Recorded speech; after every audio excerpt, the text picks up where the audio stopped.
Meus irmãos e minhas irmãs, eu quero partilhar com você nesta noite e com você que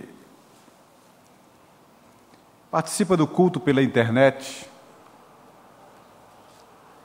uma mensagem muito atual, pertinente à nossa vida. Vou lhes contar uma história. Eu desconfio que é uma história que a maioria desconhece. Talvez saiba, assim, bem por alto, mas não os detalhes, porque é uma história que está contada no livro de Números, que é um dos livros menos lidos da Escritura, embora seja um livro tão rico, de tantas histórias. Mas, primeiramente, abra sua Bíblia na carta de Judas, lá no final do livro, antes do Apocalipse. Judas, que é um capítulo só. Veja comigo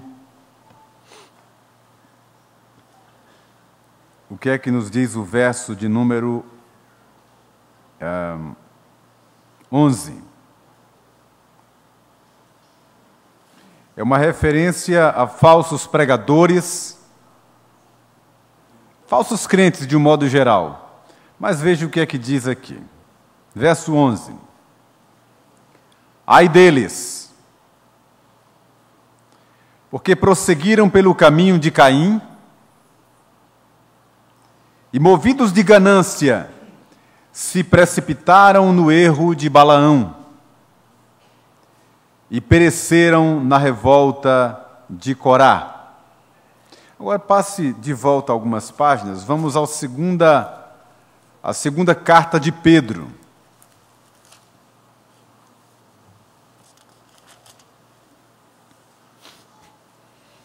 Segunda carta de Pedro, que fala também sobre os falsos mestres. Aí veja o que é que diz aqui,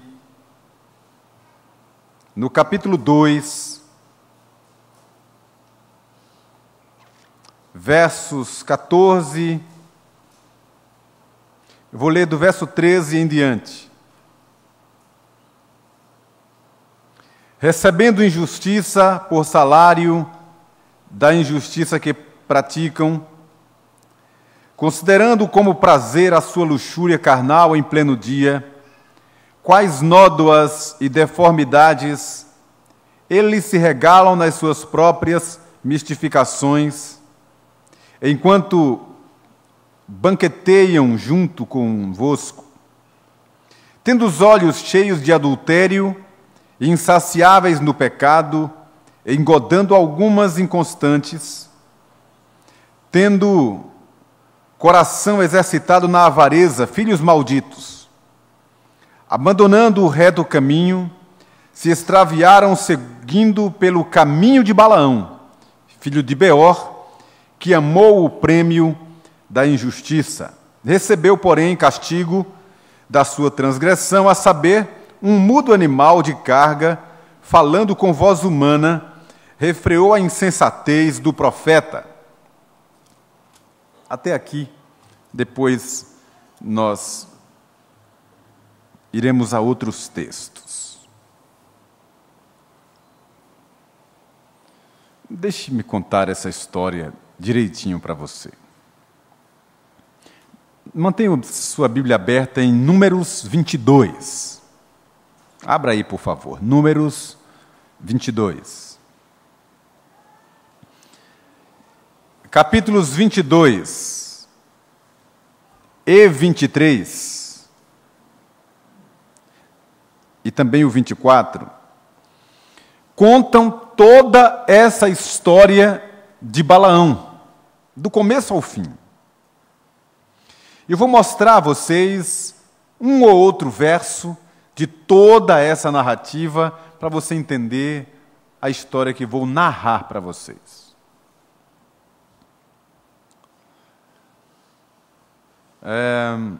Balaque era rei dos Amonitas.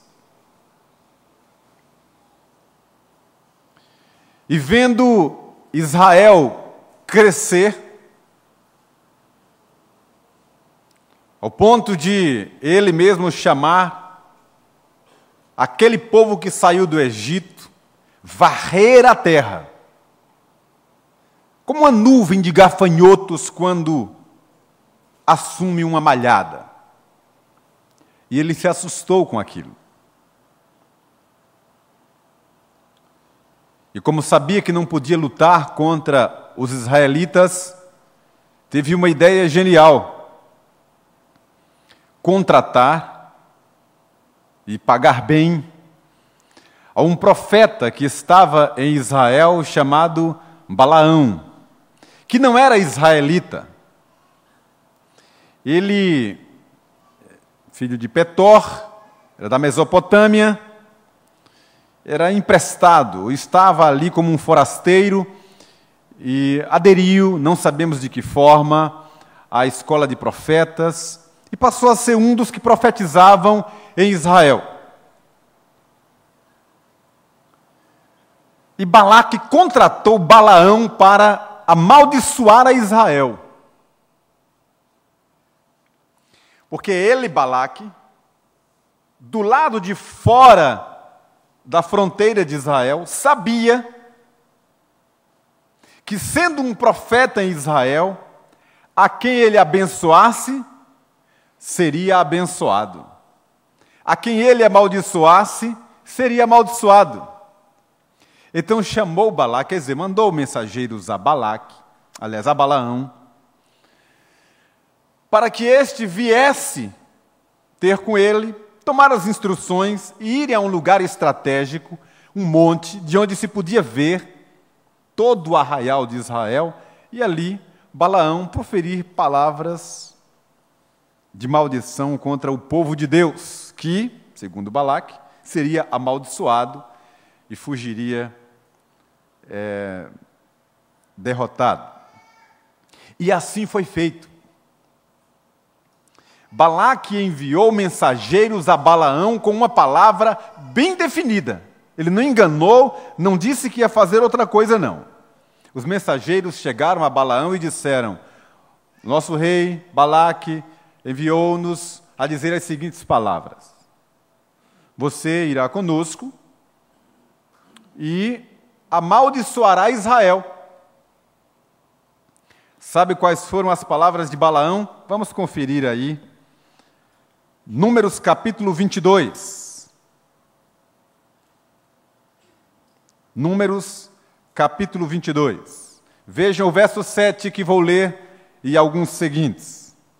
Então foram-se anciãos de Moabe, ou dos Moabitas, e os anciãos dos Midianitas, levando consigo o preço dos encantamentos, e chegaram a Balaão e lhe referiram as palavras de Balaque. Balaão lhes disse: ficai aqui esta noite, e vos trarei a resposta. Como o Senhor me falar, então os príncipes dos Moabitas ficaram com Balaão. Veio Deus a Balaão e disse: quem são estes homens contigo? Respondeu Balaão a Deus: Balaque, rei dos Moabitas, filho de Zippor, os enviou para que me dissessem: eis que o povo que saiu do Egito cobre a face da terra. Vem agora, amaldiçoa-mo. Talvez eu possa combatê-lo e lançá-lo fora. Então disse Deus a Balaão: não irás com eles, nem amaldiçoarás o povo, porque é povo abençoado. Levantou-se Balaão pela manhã e disse aos príncipes de Balaque: tornai a vossa terra, porque o Senhor recusa deixar-me ir convosco. E os príncipes voltaram para Balaque, certo? Aí tudo bem, eles voltaram para Balaque, Balaque ficou indignado: como é que um rei manda uma palavra dessa, com uma promessa tão grandiosa, com recursos, com benefícios, com prêmios tão grandiosos, e uma pessoa recusa. Aí mandou de novo os mensageiros falar novamente a Balaão. Aí veja aqui o verso 16. Olha aí para a sua Bíblia. De novo, enviou Balaque príncipes em maior número e mais honrados do que os primeiros. Verso 16. Os quais chegaram a Balaão e lhe disseram: assim diz Balaque, filho de Zippor, peço-te, não te demores em vir a mim, porque grandemente te honrarei e farei tudo o que me disseres. Vem, pois, rogo-te, amaldiçoa-me este povo. Vejam que resposta, se é que eu posso dizer, profética, piedosa e crente de Balaão. Verso 18. Respondeu Balaão aos oficiais de Balaque: ainda que Balaque me desse a sua casa cheia de prata e de ouro, eu não poderia traspassar o mandado do Senhor, meu Deus, para fazer coisa pequena ou grande. Volta também e diga a ele que eu não vou aceitar. Viu que coisa curiosa? E eles voltaram e não aceitaram nada. Aí, veja o verso 20. Deus veio a Balaão e disse assim: se aqueles homens vieram chamar-te, levanta-te, vai com eles. Agora, farás somente o que eu te disser. Quem foi que mandou Balaão ir? Foi o próprio Deus, né? Levanta-te e vai. Agora veja o verso 21. Qualquer coisa pergunta ao pastor Edésio aqui depois. Verso 21. Então Balaão levantou-se pela manhã, albardou a sua jumenta e partiu com os príncipes de Moabe. Verso 22. Acendeu-se a ira de Deus, porque ele se foi. Não é curioso isso? Pastor Edésio depois explica. Quarta-feira. E o anjo do Senhor pôs-se no caminho do adversário. E Balaão ia caminhando, montado na sua jumenta, e 2 dos seus servos estavam com ele. Agora vejam que coisa curiosa. Vamos dar uma pausa aqui. Balaão foi, porque Deus mandou que ele fosse. Uma pessoa me disse, já faz alguns meses, que tinha estudado na Bíblia, tinha visto também em outros livros, e não encontrava uma base segura para a gente afirmar que o anjo do Senhor, como é descrito na Bíblia, é o próprio Deus ou é uma manifestação de Jesus no Velho Testamento. É um anjo do Senhor. O texto é muito claro. O anjo do Senhor pôs-se ali. Este texto traz uma pista muito segura para a gente entender quem é o anjo do Senhor, que é o próprio Deus, o próprio Cristo. Então, por favor, veja comigo que coisa curiosa. Primeiro, o verso 23 diz que a jumenta viu o anjo do Senhor que estava parado no caminho com sua espada. O anjo do Senhor pôs numa vereda e não deixou que eles passassem. Vejam comigo, por exemplo, o verso de número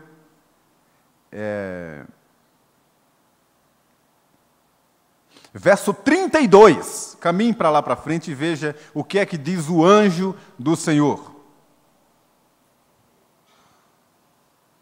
Olha lá. Então o anjo do Senhor lhe disse: por que já 3 vezes espancaste a jumenta? Eis que eu saí como teu adversário, porque o teu caminho é perverso diante de mim. A jumenta me viu e já 3 vezes se desviou de mim diante de mim. Na verdade, eu agora te haveria matado e a deixaria com vida. Então Balaão disse ao anjo do Senhor: pequei, porque não soube que estavas neste caminho para te opores a mim. Agora, se parece mal aos teus olhos, voltarei. Tornou o anjo do Senhor a Balaão e disse: vai-te com estes homens, mas somente aquilo que eu te disser, isso falarás. Ou seja, a mesma palavra que o Senhor falara a Balaão quando ele estava na sua terra e na sua casa. O anjo do Senhor é o próprio Deus revelado ali. Voltando para a história, ia Balaão montado na sua jumenta, um animal de carga normal. E a jumenta viu o anjo do Senhor e Balaão não. E a jumenta tentou se desviar e Balaão começou a fustigar com vara a sua jumenta. Ela voltou para o caminho, o anjo colocou-se mais na frente, a jumenta novamente se desviou, e lá na frente o anjo se colocou numa vereda que não tinha por onde passar, e a jumenta não quis ir, porque temeu, e caiu debaixo dos pés de Balaão, que passou a espancá-la com maior violência. E aí a jumenta começou a falar com voz humana. E o curioso que eu acho, primeiro, é que Balaão não estranhou, respondeu à jumenta normalmente. Eu saía correndo. Vejam aqui o verso... Cadê, Cláudio? Verso de número 29 e 30, não é? 28. A jumenta diz: que te fiz eu? Eu fico imaginando a voz, numa voz de uma jumenta, né? Que te fiz eu que me espancaste já 3 vezes? E Balaão respondeu: porque zombaste de mim. Tivera eu uma espada na mão agora e te mataria. E a jumenta replicou a Balaão: porventura não sou tua jumenta? É sensacional. Em que toda a tua vida cavalgaste até hoje, acaso tem sido o meu costume fazer assim contigo? E ele respondeu: não. Um diálogo bem curioso entre Balaão e a jumenta. E Deus então se revela, fala com Balaão e diz assim: olha, você vai, mas só vai fazer o que eu mandar. Vamos caminhar um pouquinho? Vamos ver então o que é que acontece na vida de Balaão. Ele vai. Veja o verso 38. Verso 38. Eis-me perante ti, acaso poderei eu agora falar alguma coisa? A palavra que Deus puser na minha boca, essa falarei.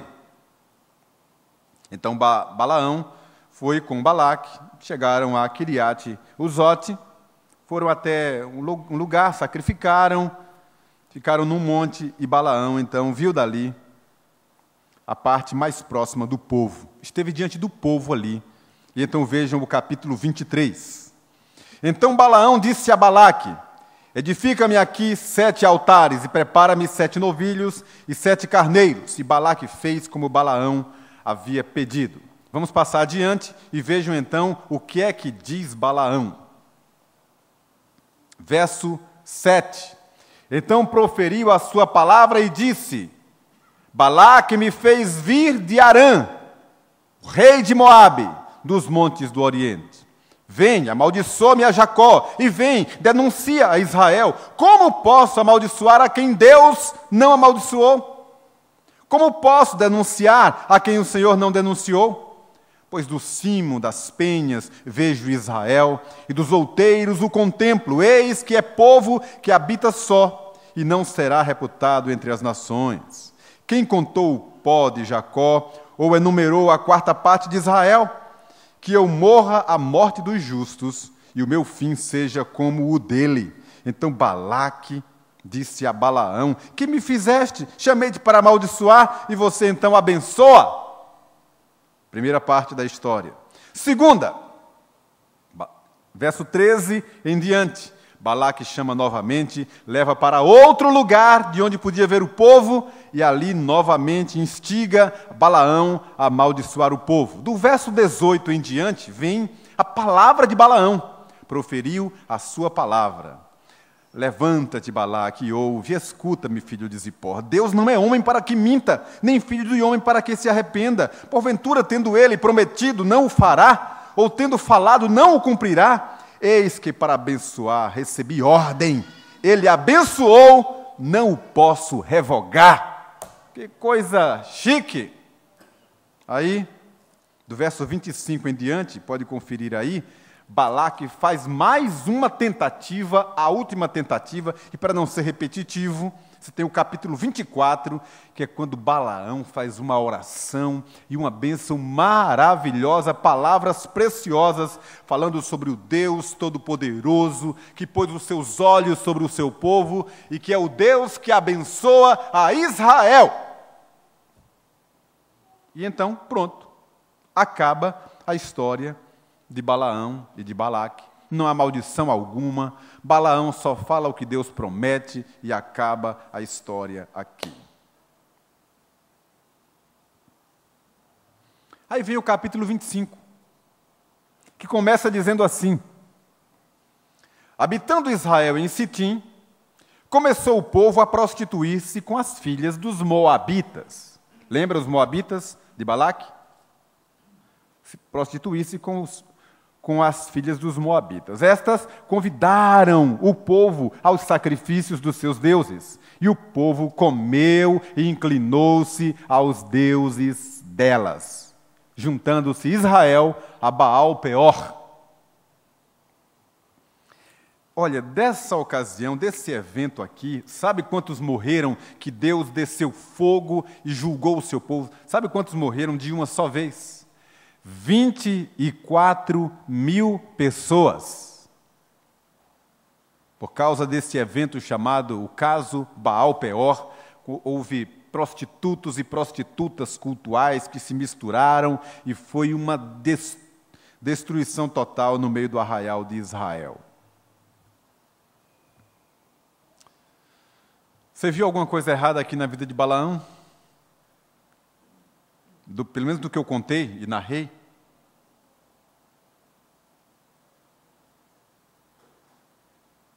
Eu acredito que não, que eu também não achei, e quem vai lendo o texto de 22 a 24 também não acha. Pelo menos explícito. Agora vamos para o livro de Apocalipse. Apocalipse, capítulo 2. Abriram?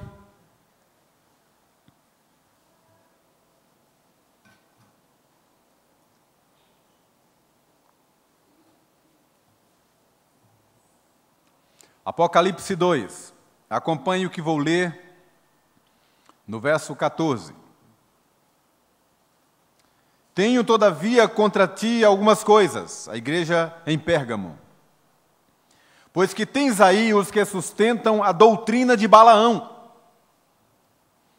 o qual ensinava a Balaque a armar ciladas diante dos filhos de Israel para comerem coisas sacrificadas aos ídolos e praticarem a prostituição.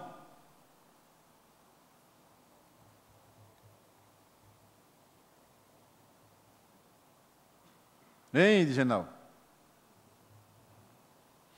A Escritura explica a Escritura. No capítulo 31 do livro de Números, você vai encontrar a morte de Balaão. E naquela passagem, a partir do verso 13, você vai ver que ali há uma referência aos olhos dele que cresceram em cima das promessas de Balaque. Sabe o que aconteceu de fato? Eles estavam em conluio para amaldiçoar Israel.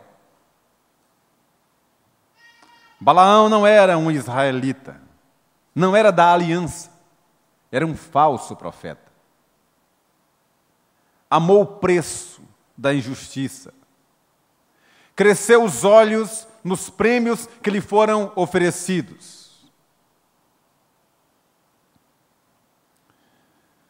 E, de fato, ele queria e ia amaldiçoar Israel. Aquela conversa fiada de que o que Deus me falar, isso eu falarei, é porque Deus não se deixa vencer pelo mal. Deus transforma maldição em bênção. E maldição sem causa não se cumpre, diz a palavra do Senhor. Nesta passagem, o que Deus quer revelar é que o inimigo não pode prevalecer sobre uma ordem de Deus. Ainda que ele intente, ainda que ele elabore, planeje, mas aquilo que Deus abençoou, abençoado será. O inferno pode se levantar, armar os seus planos, seus projetos contra a igreja de Deus. Se Deus ordenou abençoar, abençoado será. Ninguém poderá resistir. De outra sorte, se Deus estiver contra o seu povo, ninguém também poderá livrá-lo da sua mão, porque temos provas mais do que suficientes.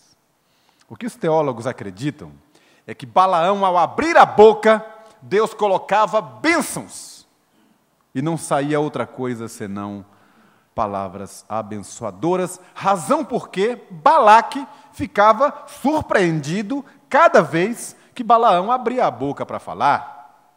Se fosse uma coisa combinada, ele nem estaria mais lá, porque os dois estavam no lugar da maldição, no lugar para proferir maldição, e na hora só saía a bênção. A questão é essa. E isso o rei Balaque ficava indignado com as pronúncias e o pronunciamento de bênçãos sobre Israel.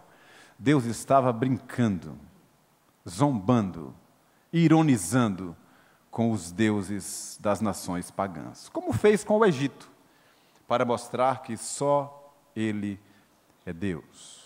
Quem matou Balaão foi Moisés, está no capítulo 31, depois você pode conferir, porque Deus não se deixa escarnecer, e aquele que semeia o mal, cedo ou tarde colherá o fruto do próprio mal que semeia. E ninguém pode amaldiçoar a igreja de Deus e permanecer impune, ou mesmo tentar contra a igreja de Deus e permanecer impune, porque Deus abençoou esse povo. A igreja, por exemplo, eu não sei se você já parou para pensar nisso, mas houve momentos na história de Israel, na história do seu povo, que o povo seria destruído, aniquilado. Por exemplo, se não fosse a rainha Esther, haveria uma descontinuação ali. Tudo estava pronto, planejado para a descontinuação. Porque o inimigo se levantou, mas Deus levantou uma pessoa, através da qual o seu propósito prevaleceu. Quando o inimigo se levantou achando que estava fazendo grande coisa para, através da morte de Moisés, quando era pequenininho, num cesto, de alguma forma assim, barrar aquele propósito, ele nem imaginava que Deus já estava escrevendo tudo aquilo, e tudo aquilo conspirava para o bem. Ninguém pode barrar o plano de Deus. Quando Herodes achou que, mandando matar as crianças inocentes de 2 anos para baixo, aniquilaria aquele grande movimento e aquele enxame, coitado, não sabia que Deus estava por trás da história, escrevendo tudo ao seu critério e ao seu modo. E nós temos a história para contar do outro lado da cena, porque Deus não perde viagem, porque Deus não se deixa escarnecer. Satanás e o inferno inteiro, eles podem se levantar contra a igreja, mas Jesus já disse, está escrito e eu creio, e está lá, que as portas do inferno não prevalecem contra a igreja de Deus. Então a sua casa é abençoada, a minha casa é abençoada, porque Deus disse, e ninguém poderá proferir maldição. Praga nenhuma chegará à tua tenda, diz o Senhor. Eu quero dizer para você nessa noite, se alguma coisa ruim, aparentemente ruim, ou ruim aos nossos olhos, nos acontecer, a gente que é servo de Deus, saiba que é uma provação. É Deus testando a nossa fé. Porque o inimigo, sem autorização expressa de Deus, não pode tocar sequer a nossa vida. Quanto mais cirandar, se Deus não permitir. Todas as coisas cooperam para o bem, para a bênção daqueles que amam a Deus. E as palavras de Balaque, aliás, de Balaão, que estava no meio de Israel, sendo estrangeiro, mas vendo toda a circunstância, ele foi muito claro no início quando falou para Balaque. Ele disse, olha, como é que eu posso amaldiçoar ao povo que Deus abençoou? E esse povo é abençoado. Agora vejam só.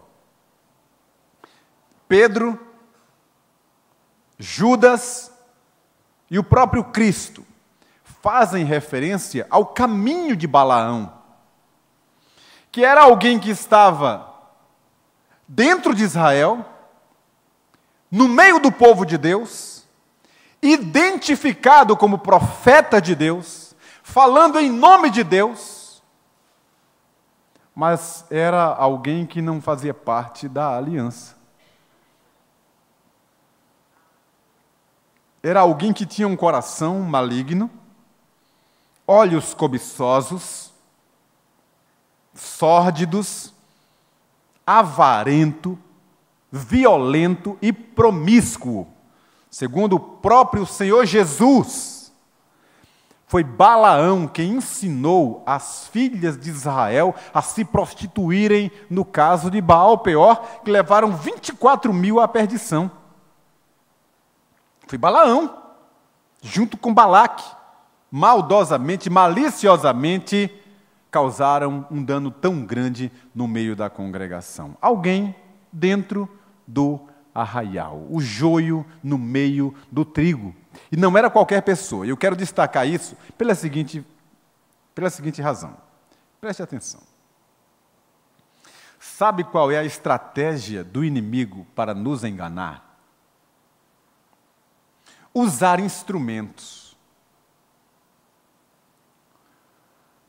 O mais parecido com a verdade possível. Porque se for esdrúxulo, se for estranho, naturalmente nós já rechaçamos de longe, de pronto, de imediato.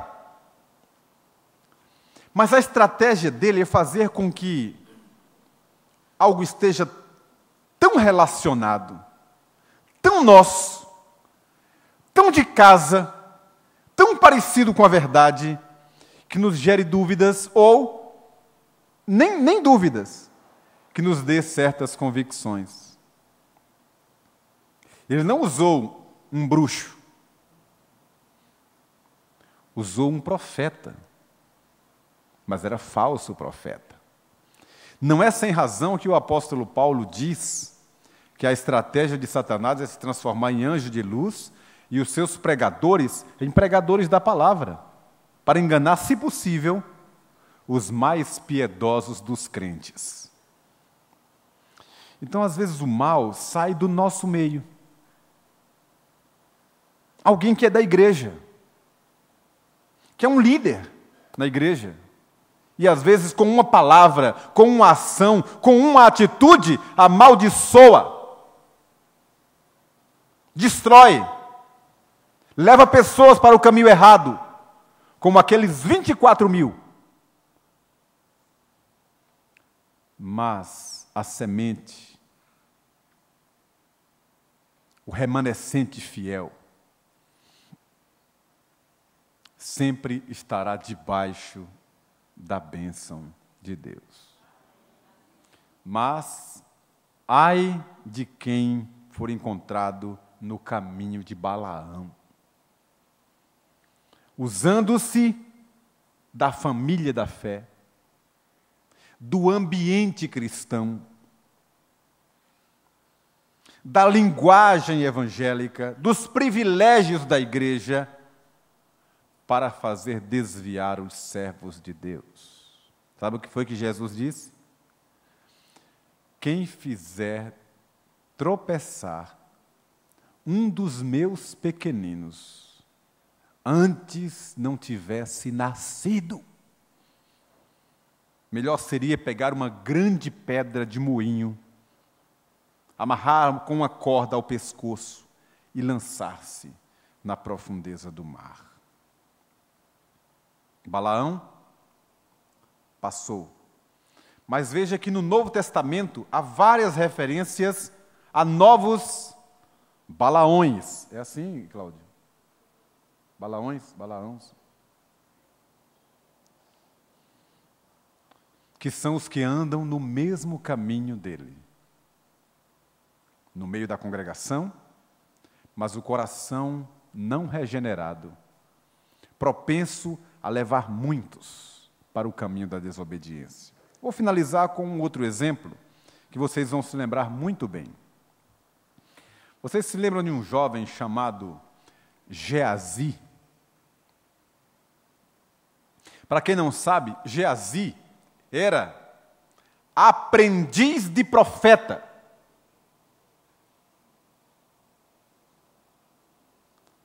Aprendiz de profeta, ele era o moço de Eliseu, um dos mais poderosos profetas da velha aliança.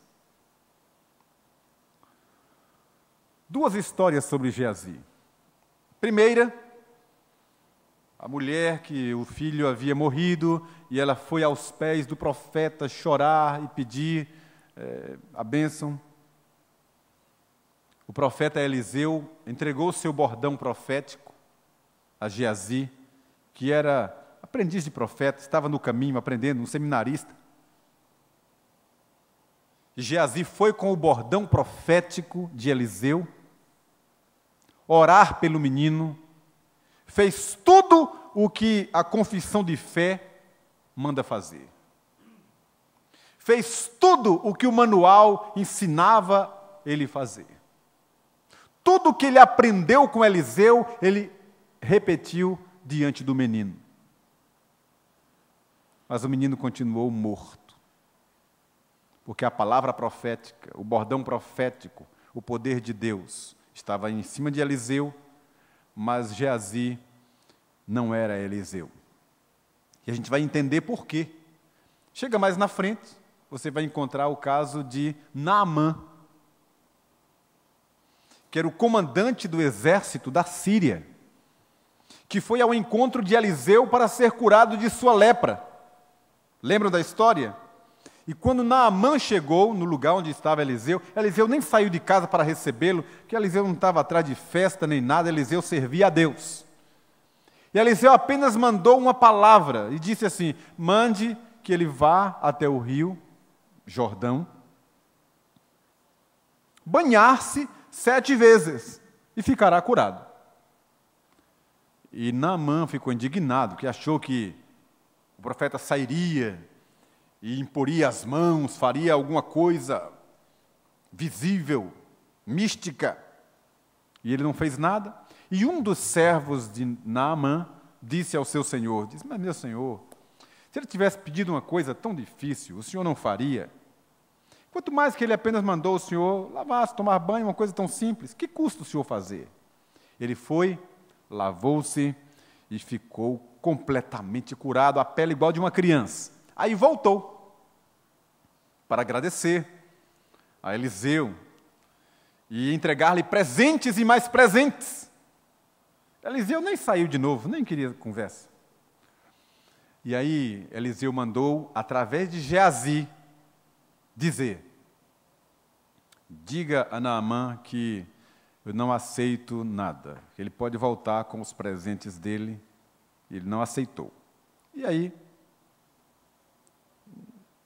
Geazi comunicou, eles tomaram seus servos e toda a comitiva, pegaram os presentes e estavam indo embora.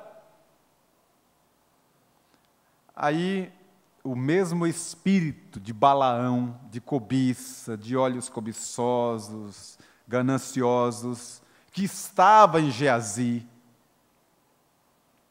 fez com que ele elaborasse rapidamente alguma coisa, aí correu ao encontro e disse: olha, ele se arrependeu lá e disse para você entregar para mim. Naamã entregou alguns presentes para Geazi, e o texto sagrado diz que Geazi, no mesmo instante, ficou branco, de lepra. E depois a gente não encontra mais a história de Geazi em lugar nenhum. Acaba ali a história de Geazi.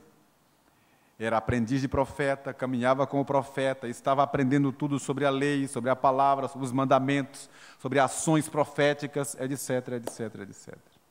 Mas o coração não era íntegro na presença de Deus. O caminho de Balaão.